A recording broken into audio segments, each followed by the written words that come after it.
Trump planning a stop in South Florida as protests heat up over a new migrant detention facility in the Everglades. We're pressing for answers on the facility gaining international attention, giving voice to, of course, the support and those opposed to what's being called Alligator Alcatraz. WPTV's Ethan Stein, he's digging into why the facility could become one of many new holding spaces statewide.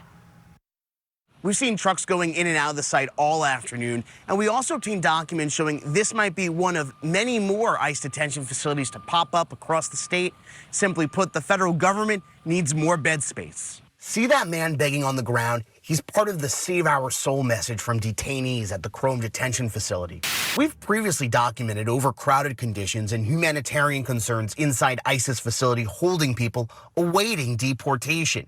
Those include people sleeping on hard floors, being stuck on buses for weeks while sleeping in handcuffs. Attorneys who met with clients inside the facility say even the client intake rooms are being used for housing. Seeing the women the way I've seen the women will haunt me forever.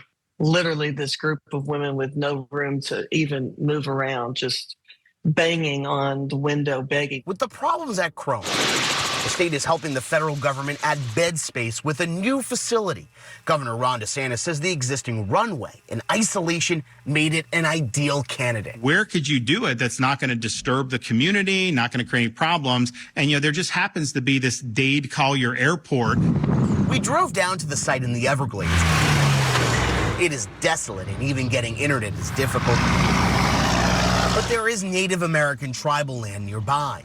Betty Osceola told us she was disappointed tribes were not considered. Well, there goes Florida's drinking water. And she's most concerned about the project's effects on the protected lands. If all that diesel fuel or any type of fuel they're using out there, any type of chemical that they have on site, all that sewage, if it gets into the environment, people need to be worried. But Governor Ron DeSantis says those environmental concerns are invalid. They will be transporting out the wastewater to facilities. There's going to be zero impact on the surrounding area. Records we obtained show more facilities could come to Florida.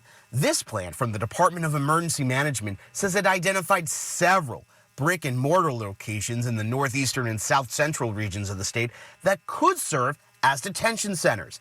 Adding, these potential locations are typically located near airstrips and can be fully operational within 72 hours, citing a National Guard camp in Jacksonville as an example. We wanted to know if any of those detention facilities are in our area, so we reached out to the Department of Emergency Management 1 week later, and we're still waiting on getting an answer. State officials estimate they could add 10,000 beds. To put that number in perspective, Chrome Detention Facility, one of the 5 ICE detention facilities in this state, holds about 600 people. In the Everglades, Ethan Stein, WPTV News.